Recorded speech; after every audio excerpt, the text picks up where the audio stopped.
Saya juga bilang sama teman-teman saya Amerika, kadang-kadang lucu kalian itu. Kalian mau kami dekat sama kalian. Padahal di kantor saya itu nggak ada yang dilatih sekolah di Cina, nggak ada. All member in my office itu sekolahnya di Amerika. Sekolah-sekolah top di Amerika. Tapi kalian juga nggak bantu kami. Kalau kami pengen ke sini kalian marah, kami kan harus survive.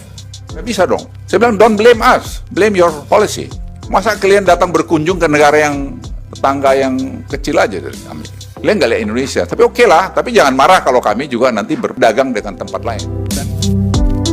Dan itu punya 5 Global Advisory Board. Salah satunya adalah Ray Dalio. Yang saya tertarik, dia bilang, sekarang itu perang itu udah berubah. Bukan hanya perang tembak-tembakan aja, tapi perang chip.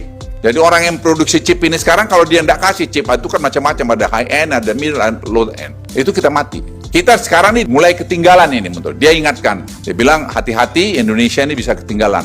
Dan kita bisa ketinggalan dengan Johor yang sekarang membuat jadi special economic zone. Mereka nyontoh dari kita, tapi mereka memberikan insentif lebih bagus lagi. Kita ini kadang-kadang berpikirnya mintanya untung melulu.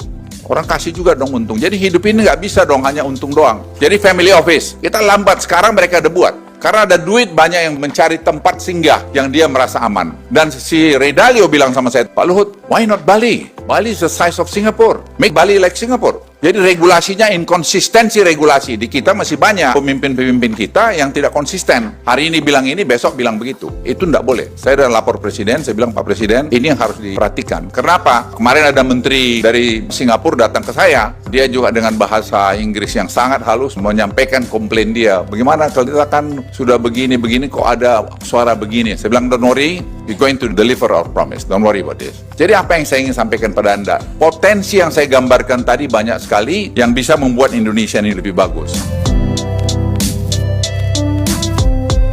Nah, saya juga bilang sama teman-teman saya Amerika, kadang-kadang lucu kalian itu. Kalian mau kami dekat sama kalian. Padahal di kantor saya itu nggak ada yang dilatih sekolah di Cina, nggak ada. All member in my office itu sekolahnya di Amerika. Sekolah-sekolah top di Amerika. Tapi kalian juga nggak bantu kami. Kalau kami pengen ke sini kalian marah, kami kan harus survive. Ya kami harus survive.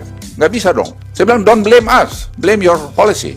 Masa kalian datang berkunjung ke negara yang tetangga yang kecil aja dari Amerika. Kalian nggak lihat Indonesia, tapi oke lah. Tapi jangan marah kalau kami juga nanti berdagang dengan tempat lain. Dan saya juga ingin sampaikan teman-teman sekalian, saya sampai pada kesimpulan, tidak ada negara maju yang ingin negara berkembang jadi negara maju. Itu Anda pegang. Jadi we have to survive. We have to do it by our own. Itu menjadi penting. Kenapa? Kita kalau satu level sama dia nggak bisa dikte-dikte kita lagi. Kita penghasil palm oil terbesar di dunia, dia masih atur dengan segala macam. Kok dia yang nentuin? Kita nggak bisa itu.